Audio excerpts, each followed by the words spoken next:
नमस्कार दोस्तों, आज की डेट है 20 फरवरी 2024। स्वागत है आपका आज के करंट अफेयर डिस्कशन में। चलिए डिस्कशन स्टार्ट करते हैं। हमारा पहला आर्टिकल है हिंदू टेम्पल के बारे में, जिसका अभी उद्घाटन यूएई में हुआ है। इसलिए न्यूज़ में क्यों है? अभी प्रधानमंत्री मोदी जी द्वारा BAPS हिंदू टेम्पल का यूएई में उद्घाटन किया गया है, इसलिए ये न्यूज़ में यूएई में जो अबू धाबी है ना, वहाँ पर BAPS हिंदू टेम्पल का प्रधानमंत्री मोदी जी द्वारा उद्घाटन किया गया है। इसलिए आपको ये कॉन्टेक्स्ट समझ में आ गया, न्यूज़ समझ में आ गई। अब देख लेते हैं इस मंदिर के बारे में।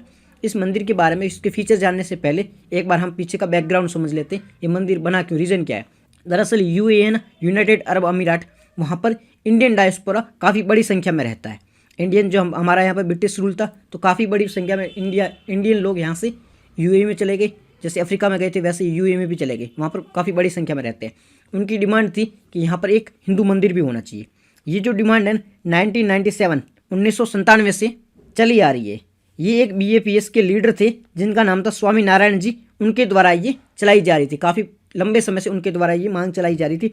फाइनली 2015 में प्रधानमंत्री मोदी जी हैं, वो कहाँ गए? यूएई में गई। उन्होंने यूएई के साथ में बातचीत की और इस बातचीत के परिणाम स्वरूप यूएई के क्राउन प्रिंस शेख मोहम्मद बिन जायद द्वारा 27 एकड़ ज़मीन मंदिर के लिए दी गई।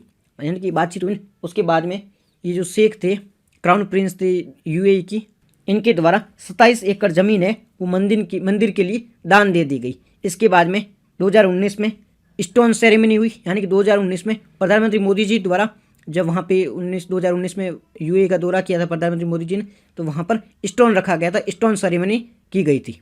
अब हम मंदिर के फीचर के बारे में देख लेते हैं। मंदिर के फीचर की बात करें तो सबसे पहले ये कौन सी स्टाइल में बनाया गया था। देखो, हर एक मंदिर की एक स्टाइल होती है। नागरशिला इंडिया में जो मंदिर बनते हैं ना, वो या तो नागरशिला में बनते हैं या द्रविडियन स्टाइल में बनते हैं। बट ये जो मंदिर है जो अभी यूएई में बना है, ये नागरशिला में। नागरशिला एक अलग प्रकार की स्टाइल, आपने पढ़ा होगा आर्ट एंड कल्चर में, कि इसमें जो ऊपर गुंबद होते हैं, ठीक है, वो अलग स्टाइल में होते हैं, ठीक है। और जो द्रविडियन शैली की है ना, वो ऐसे स्ट्रक्चर वाइज होते हैं। मतलब पहले नीचे से ऐसे गुंबद होगा, फिर ऊपर ऊपर जाके ऐसे वो जो बन जाता है। और नागरशिला को वो अलग तरीके का होता है, उसमें गुंबद ऊपर से अलग होगा, ठीक है। तो ये जो मंदिर बना है, ये नागर स्टाइल में बना है। इसकी डिज़ाइन की बात करें तो देखो, इसके अंदर तो है ना, अंदर जो इंटीरियर है, जैसे कि नीचे है, फर्स्ट पे है, इंटीरियर है, वहाँ पर तो इटालियन जो मार्बल्स है उसका यूज़ हुआ है। मतलब फर्स्ट वगैरह तो इंटीरियर भाग में इसका इटालियन मार्बल्स का यूज़ हुआ है, और बाहर ये और आउटर लेयर है वहाँ पर हुआ है राजस्थानी पिंक स्टोन आते हैं, उसका यूज़ हुआ है। बाहरी आउटर लेयर में राजस्थानी पिंक स्टोन का यूज़ हुआ है, और अंदर है वो इटालियन मार्बल का इसमें यूज़ हुआ है। और इसमें 7 शिखर यानी टावर है। जो गुंबद की बात कर रहा हूँ मैं बार बार, तो यहाँ पर इस पर 7 शिखर बने हुए, 7 शिखर, जिसे 7 टावर भी कहा जाते हैं। ये जो 7 टावर है, ये यूएई में 7 अमीरात है। जैसे कि यूएई में दुबई है, अबू धाबी है, ऐसे 7 अमीरात है, इसको रिप्रेजेंट करते हैं। ये जो 7 शिखर है, ये दुबई के 7 अमीरात को रिप्रेजेंट करते हैं। इसमें रामायण, महाभारत, भगवत गीता, शिव पुराण, जगन्नाथ जी, अयप्पा, इन सब के बारे में वर्णन किया हुआ है। यहाँ पर लॉर्ड शिवा है, गॉडेस पार्वती है, लॉर्ड विष्णु है, ब्रह्मा जी है, अयप्पा है, और भी कहीं जैसे जगन्नाथ जी है। इन सब के बारे में इनकी पूजा भी होती है यहाँ पर, ठीक है। ये एक स्पिरिचुअल रिवर है। यहाँ पर एक स्पिरिचुअल यानी होली रिवर है, जिसमें गंगा और यमुना दोनों का वाटर यहाँ पे ले जाया गया है। मतलब यहाँ पर एक नदी है जिसमें गंगा और यमुना से पानी ले जाया गया है, और वहाँ पर वो एक होली रिवर है। और इस वाराणसी में जैसे देखो, आपने देखा होगा 80 घाट बने हुए वाराणसी में, तो यहाँ पर वाराणसी के तर्ज पर यहाँ पर 80 घाट भी बनाए गए थे। तो वहाँ जाके पूजा होगी, आरती होगी शाम के टाइम में, ठीक है, शाम और सुबह के टाइम में। इसके साथ साथ इसमें बहुत ही ज़्यादा पिलर बने हुए हैं, बहुत ही ज़्यादा पिलर बने हुए हैं। और एक बड़ा पिलर जिसे पिलर्स ऑफ पिलर कहा जाता है। इस पिलर में क्या होगा, जैसे छोटे छोटे पिलर हैं ना, वो इस पर ड्रॉ किए गए, तो यानी कि छोटे छोटे 1400 पिलर इस पर ड्रॉ किए गए हैं, इसलिए इसे पिलर्स ऑफ पिलर भी कहा जाता है। ये जो मेन टेम्पल बना है अभी, ये हिंदू सिविलाइजेशन, जो इंडियन सिविलाइजेशन है उसको, और जो माया सिविलाइजेशन है, इजिप्टियन सिविलाइजेशन है, जो पुरानी जो भी सिविलाइजेशन, उनको भी रिप्रेजेंट करता है, ठीक है। इस मंदिर को बनाया गया था, तो सस्टेनेबिलिटी पे काफ़ी फोकस किया गया था कि ये सस्टेनेबल हो। इसमें है ना, जैसे आयरन वगैरह का यूज़ नहीं किया गया, तो लॉन्ग टाइम तक ये सर्वाइव कर सके। साथ ही साथ में रिसाइकल टेक्नोलॉजी है, जो ऐसी चीज़ें यूज़ की गई है जो रिसाइकल हो सके, जो ख़त्म ना हो, पुनः इसका यूज़ किया जा सके। और एडवांस टेक्नोलॉजी का भी इसमें उपयोग किया गया है। इस मंदिर की सिग्निफिकेंस यानी महत्व की बात करें कि मंदिर का महत्व क्या है, तो ये एक पीसफुल को एग्जिस्टेंस का एग्जाम्पल बन चुका है। पीसफुल को एग्जिस्टेंस कैसे, कि यहाँ पर जो ज़मीन दी गई है वो मुस्लिम किंग के द्वारा की गई है, मंदिर है वो एक हिंदू मंदिर है, साथ ही साथ में इसके आर्किटेक्ट थे वो एक क्रिश्चियन थे, और डायरेक्टर है मंदिर के वो जैन है, डिजाइनर बुद्धिस्ट है, कंपनी है वो पारसी की है, ठीक है, और प्रोजेक्ट मैनेजर है वो सिख है। तो इसलिए इसमें सारे धर्म को रिप्रेजेंट किया गया, सारे जो रिलीजन है वो इस मंदिर में आ गए, मतलब सारे मंदिर को रिप्रेजेंट करता है। तो ये पीसफुल को एग्जिस्टेंस का प्रतीक बन चुका है, ठीक है। ये पीस है, टॉलरेंस का भी प्रतीक है, ठीक है। इसके साथ साथ जो इंडिया है और यूएई के साथ में जो रिलेशन है उसको भी स्ट्रॉन्ग करने में ये भूमिका निभाएगा ये मंदिर। तो ये हमारा आर्टिकल था, अभी जो दुबई में मंदिर बना है, यूएई में मंदिर बना है, उससे संबंधित। चलते हमारे नेक्स्ट आर्टिकल की ओर। हमारा जो नेक्स्ट आर्टिकल है, नेक्स्ट आर्टिकल जाने से पहले हम एक चीज़ देख लेते हैं बीएपीएस के बारे में। बार बार बीएपीएस के बारे में आ रहा है, तो बीएपीएस के बारे में देख लेते हैं। बीएपीएस की फुल फॉर्म है बोचवंशी श्री अक्षर पुरुषोत्तम स्वामीनारायण संस्था। स्वामीनारायण संस्था के बारे में सुना होगा। अक्षरधाम मंदिर आपने सुना है, दिल्ली में है, अहमदाबाद में है, जयपुर में, अलग अलग सिटीज़ में अक्षरधाम टेम्पल है। ये जो अक्षरधाम टेम्पल है ये स्वामीनारायण संस्था के द्वारा बनाए जाते हैं। ये भारत की बहुत बड़ी संस्था है। ये जो भारत में हिंदू वैष्णव सेक्ट आता है, हिंदू वैष्णव जो पंथ आता है उसके अंतर्गत आती है ये स्वामीनारायण संस्था, ठीक है। ये स्वामीनारायण संप्रदाय, इसकी जो स्थापना हुई थी स्वामीनारायण संप्रदाय की, ये स्थापना की गई थी शास्त्री महाराज जी है उनके द्वारा 1907 1907 में शास्त्री महाराज जी द्वारा इसकी स्थापना की गई थी। इसमें जो ये जो स्वामीनारायण संस्था है ना, इसके अंतर्गत 1100 टेम्पल आती है, यानी कि 1100 टेम्पल है वो इनके द्वारा बनाए गए थे। यूएसए में भी बनाया गया था, अभी यहाँ पे भी बनाया गया, इंडिया में भी कई सारे टेम्पल है वो इनके द्वारा बनाए गए हैं जो इनके अंतर्गत आते हैं। तो अभी एक क्वेश्चन है ना स्वामीनारायण बीएपीएस के बारे में पूछा गया था, इसकी पहली स्टेटमेंट है वो करेक्ट है, दूसरी स्टेटमेंट वो रॉन्ग है, तो यानी कि इसका आंसर होगा वो ओनली 2 होगा, ठीक है। अब चलते हैं हमारे नेक्स्ट आर्टिकल की ओर। नेक्स्ट हमारा आर्टिकल है वो है संगम डिजिटल ट्विन इनिशिएटिव के बारे में। न्यूज़ में क्यों, अभी हाल ही में क्या हुआ है, डिपार्टमेंट ऑफ टेक्नोलॉजी के द्वारा संगम डिजिटल ट्विन इनिशिएटिव को अनरिवील किया गया है, इसलिए ये न्यूज़ में है। क्यों न्यूज़ में है, हाल ही में क्या हुआ, डिपार्टमेंट ऑफ टेक्नोलॉजी के द्वारा, टेक्नोलॉजी कमीशन है उनके द्वारा क्या हुआ, संगम डिजिटल ट्विंस इनिशिएटिव को अनवील किया गया, इसलिए न्यूज़ में। अब एक बार इसके बारे में देख लेते हैं। तो सबसे पहले संगम डिजिटल टेक्नोलॉजी, इसमें होगा क्या, ये क्यों बनाएगा, तो पहले देख लो ट्विन का मतलब क्या होता है। ट्विन का मतलब होता है जुड़वा, जो सिमिलर चीज़ है यानी उससे जुड़वा जो चीज़ है उससे ट्विन कहा जाता है। तो अब इसमें क्या होगा, एक चीज़ होगी वो होगी फिजिकल, जैसे कि एक एरोप्लेन है वो फिजिकल है, एक कार है वो फिजिकल है, एक चीज़ होगी फिजिकल, साथ ही साथ में एक चीज़ ऐसी बनाई जाएगी जो कि होगी, दूसरी चीज़ बनाई जाएगी वो वर्चुअली, यानी एक फिजिकल चीज़ में कुछ ऐसे सेंसर्स होते हैं, ठीक है, और कुछ डेटा होते हैं। इस सेंसर और डेटा का यूज़ करके एक चीज़ बनाई जाएगी वर्चुअली, सेम ऐसी की ऐसी एक वर्चुअली चीज़ बनाई जाएगी, उसमें सेम सेंसर और सेम डेटा ऐड कर दिया जाएगा। अब जैसे कि एरोप्लेन है, ठीक है, उसमें सेंसर और डेटा थे, उसका यूज़ करके एक वर्चुअली एरोप्लेन बना दिया है। अभी ये एरोप्लेन उड़ रहा है, अब इसमें कोई दिक्कत आई तो ये जो वर्चुअली एरोप्लेन बनाया गया था इसमें सारी सब कुछ सेम टू सेम टेक्नोलॉजी इसमें डाली गई, ये सेम टू सेम इसी प्रकार से काम करता है। अब क्या हुआ, अगर इस एरोप्लेन में कोई दिक्कत आई तो इस वर्चुअल एरोप्लेन के माध्यम से देखा जाएगा इसमें किस प्रकार की दिक्कत आई, कहाँ दिक्कत आई, इसमें कैसे ठीक किया जा सकता है। तो बार बार ये जाके नहीं चेक करना पड़ेगा कि ये छोटी मोटी चीज़ें हम चेक कर रहे हैं कि नहीं यार इसमें ये दिक्कत आ गई है तो इसका ये चेक कर लो, ये पार्ट में दिक्कत है ये चेक करो, वो वहाँ पे जाके देखने की जरूरत नहीं पड़ेगी। आप इस वर्चुअली जो एरोप्लेन बना गया ना उसको देख के एजम्पशन लगा सकते हो, देख के पता कर सकते हो कि नहीं जो फिजिकल एरोप्लेन है वहाँ पर उस चीज़ में दिक्कत आई, आपको उसी चीज़ पे जाके चेक करना है।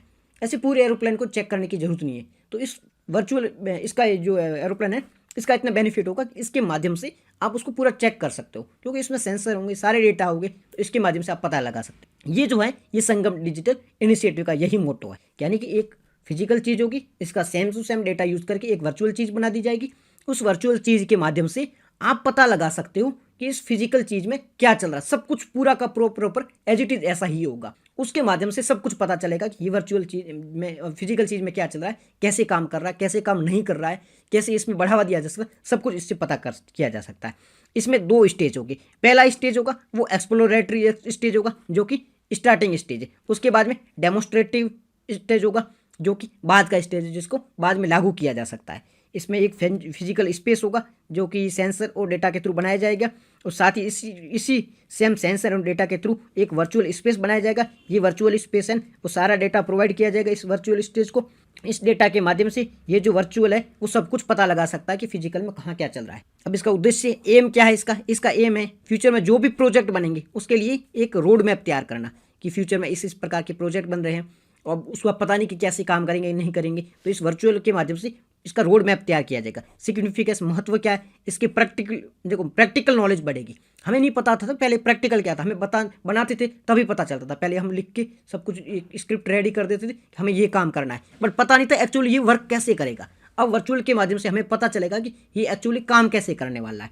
तो इसका प्रैक्टिकल नॉलेज मिल जाएगा, प्रैक्टिकल इम्प्लीमेंटेशन में मिल जाएगा, साथ ही साथ में आगे कैसे काम करेगा वो भी हमें पता चल जाएगा। बेनिफिट क्या होगा, बेनिफिट यही होगा कि रिसर्च करना ईजी हो जाएगा, रिसर्च में इंप्रूवमेंट आ जाएगा, एफिशिएंसी बढ़ेगी, हमारा जो डिज़ाइन बनाया जा रहा है वो ईजी हो जाएगा, पावर जनरेशन कर सकते हैं, हेल्थ केयर सेक्टर में इसका यूज़ कर सकते हो, ऑटोमोबाइल इंडस्ट्री में इसका यूज़ कर सकते हो। तो ये पूरा है वो संगम ट्विन्स से बेनिफिट होंगे। तो ये पूरा आर्टिकल था हमारा संगम ट्विन्स के बारे में। चलते हमारे नेक्स्ट आर्टिकल की ओर। हमारा जो नेक्स्ट आर्टिकल है वो है नॉर्दर्न पेंटेल के बारे में। न्यूज़ में क्यों है, न्यूज़ तो क्यों खास कुछ इंपॉर्टेंट है नहीं। जो नॉर्दर्न पेंटेल है इसकी डेथ हो गई है, कहाँ पर हुई, चिल्का लेक में, इसलिए ये न्यूज़ में। तो एक बार नॉर्दर्न पेंटेल के बारे में देख लेते हैं। नॉर्दर्न पेंटेल क्या है, एक बतख है, आपको नाम से आप पता नहीं लगा सकते हो ये क्या हो सकती है। नॉर्दर्न पिनटेल, पिनटेल है टेल एंड चोंच, तो इसकी चोंच लंबी है इसलिए इसे पिनटेल कहा जाता है। ज़्यादातर नॉर्दर्न में रहती है इसलिए नॉर्दर्न पिनटेल भी कहा जाता है। तो आपको समझ में आ गया नॉर्दर्न पिनटेल क्या है, एक बतख है, ठीक है। अब इसमें आवास ये कहाँ रहती है, जो नॉर्दर्न पिनटेल है ज़्यादातर ओपन वेटलैंड है, ठीक है, वहाँ पर पाई जाती है। ये अपना घोंसला है ना, ये ग्राउंड लेवल पर बनाई जाती रहती, कहाँ है, ओपन वेटलैंड में रहती है, ग्राउंड लेवल पे ऐसे घोंसला बनाती और वहाँ पर ये रहती है।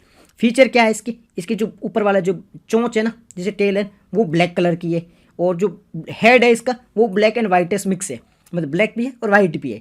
चोंच ब्लैक है और जो हेड है वो ब्लैक वाइट का मिक्सचर है, ठीक है।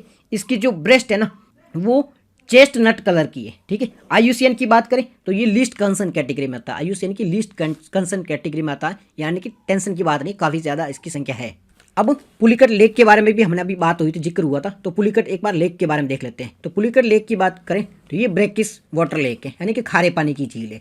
लोकेशन कहाँ है, आंध्र प्रदेश और तमिलनाडु की बॉर्डर पर है। यहाँ आंध्र प्रदेश तमिलनाडु इसकी बॉर्डर पर यहाँ पर पुलिकट लेक है। लोकेशन की बात, इसमें रिवर कौन कौन सी आकर रिवर मिलती है, एक अरानी रिवर मिलती है, कलांगी रिवर मिलती है, स्वर्णमुखी रिवर इसमें मिलती है। तो रिवर के बारे में बात करें, अरानी, कलांगी, स्वर्णमुखी इसमें रिवर मिलती है। इंपॉर्टेंट सिटीज़ की बात करें, इंपॉर्टेंट यहाँ पर क्या है, यहाँ पर श्रीहरिकोटा, हमारा सतीश धवन श्रीहरिकोटा है, उसकी लोकेशन यहीं पर है पुलिकट लेक पर। ये सेकंड बिगेस्ट लेक है जो कि सॉल्ट वाटर यानी खारे पानी की दूसरी सबसे बड़ी लेक है। ये हमारा आर्टिकल था इस बतख के बारे में। चलते हैं हमारे नेक्स्ट आर्टिकल की ओर। हमारा जो नेक्स्ट आर्टिकल है वो है ग्लोबल पल्स कॉन्फ्रेंस के बारे में। न्यूज़ में क्यों है, अभी 2024 की जो ग्लोबल पल्स कॉन्फ्रेंस है दिल्ली में आयोजित हुई, एनुअल है, हर साल दिल्ली में आयोजित होती है, इसलिए न्यूज़ में। इसे ऑर्गेनाइज किसके द्वारा किया गया, इसे ऑर्गेनाइज किया गया नाफेड के द्वारा और ग्लोबल पल्स कॉन्फ्रेंस के द्वारा। मतलब दो चीज़ें इसमें ऑर्गेनाइज दो कर रहे हैं, एक नाफेड जिसके बारे में आपने पढ़ा होगा, दूसरी एक ग्लोबल पल्स कॉन्फेडरेशन, इनके द्वारा इसे ऑर्गेनाइज किया गया है। और ऑब्जर्वेशन की बात करें, इसने क्या ऑब्जर्व किया है इस कॉन्फ्रेंस के द्वारा, तो इसने ऑब्जर्व कहा है कि भारत में जो पल्स है ना, दालों में है ना, भारत अभी कुछ दाल उसमें सेल्फ सफिशिएंट यानी आत्मनिर्भर बन सकता है। कुछ दालों में भारत है वो आत्मनिर्भर बन सकता है, ठीक है। 2027 तक भारत है वो कुछ क्रॉप्स लाइक कुछ दालें उनमें आत्मनिर्भर बन सकता है। कौन कौन सी दालों में बन सकता है, जैसे चना है, मूंग है, इनमें भारत आत्मनिर्भर बन सकता है। बट जैसे तूर है, ब्लैक ग्राम है, इनमें अभी भी आत्मनिर्भर नहीं बनेगा, इसमें टाइम लगेगा। तो इसका ऑब्जर्वेशन यही है कि 2027 तक कुछ क्रॉप्स में ज़्यादातर इन्होंने दालों की बात करी है, तो ये कुछ दालों में है वो आत्मनिर्भर बन सकता है भारत, बट कुछ में अभी भी भारत को आत्मनिर्भर बनने में टाइम लगेगा, इंपोर्ट करना पड़ेगा, ठीक है। अभी भारत की बात करें तो भारत में पिछले 2015 से बात करें तो पिछले 5 सालों में भारत में जो ये है ना दालों की जो उत्पादन है उसमें वृद्धि हुई है, मतलब इंक्रीमेंट देखा गया है। MSP की देखो, भारत में MSP की बात करें तो भारत में टोटल 23 क्रॉप्स पर 23 क्रॉप्स पर जो MSP दी जाती है, उसमें से 5 है वो पल्सेस है, 5 पल्सेस को MSP दी जाती है, पर टोटल है 23 को टोटल दी जाती है MSP।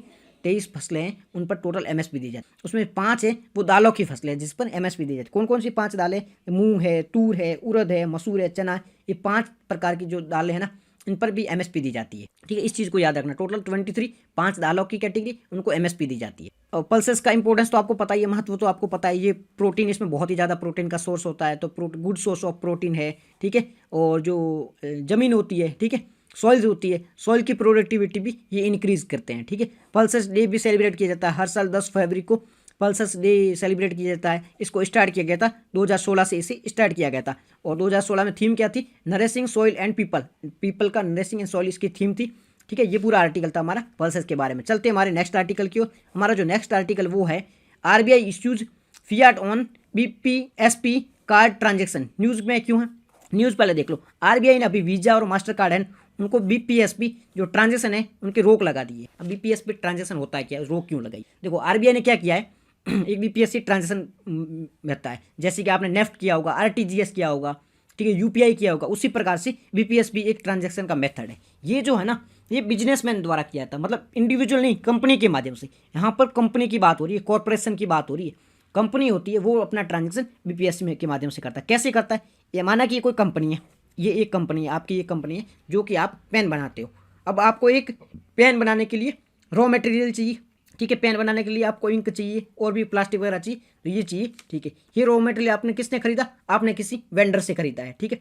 वेंडर से खरीदने के लिए आपको वेंडर को पैसे देने पड़ेंगे, लेकिन आपके पास पैसे कब आएंगे? जब ये पेन आपकी बिकेगी तब आपके पास पैसे आएंगे, तब तक आपके पास पैसे है नहीं। तो आप पैसे कहाँ से लाओगे? आप बोलोगे वेंडर को कि भाई हम आपको पैसे दे देंगे, थोड़ा टाइम लगता है। वेंडर ऐसे उधार देगा नहीं आपको। अब आपको क्या करना पड़ेगा?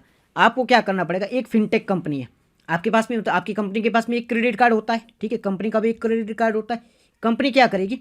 इस क्रेडिट कार्ड के माध्यम से ये जो फिनटेक है ना उसको पेमेंट कर देगी। कंपनी क्रेडिट कार्ड के माध्यम से फिनटेक को पेमेंट कर देगी।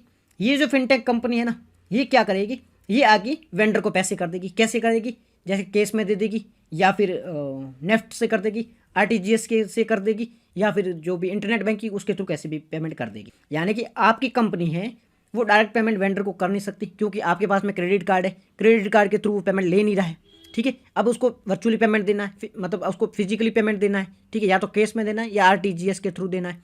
अब RTGS के थ्रू आप तो दे नहीं सकते हो, तो आप क्या करोगे?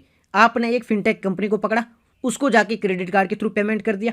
ये जो फिनटेक कंपनी है ना ये डायरेक्ट पेमेंट है वो कर देगी किसको? वेंडर को कर देगी। ये फिर वापस वसूल कहाँ से करेगी? ये आपसे वसूल करेगी, यानी आपकी कंपनी से वसूल करेगी। ये मेथड होता है BPSP ट्रांजेक्शन में। अब इसमें रोक क्यों लगाई है? इसमें क्या होता था, आरबीआई चाहती थी कुछ वेंडर होते हैं ना उनको लोन नहीं दिया जाना चाहिए, उनको ऐसे पैसे नहीं दिए जाने, क्योंकि उन्होंने KYC नहीं की है, KYC रजिस्टर नहीं की, तो उनको ऐसे पेमेंट नहीं दिया जाना चाहिए, तो पेमेंट देने पर रोक लगाई। तो ऐसे तो क्या धोखाधड़ी की जा रही है कि कंपनी डायरेक्ट पैसे न दे के ये फिनटेक कंपनी के थ्रू पैसे दे रही है, जो कि BPSP ट्रांजेक्शन के थ्रू दे रही है। आरबीआई ने कहा कि ऐसे जो वेंडर है उनको पैसे नहीं देने हैं, तो आरबीआई ने इन पर रोक लगा दी कि आप BPSP के थ्रू पेमेंट नहीं कर सकते हो।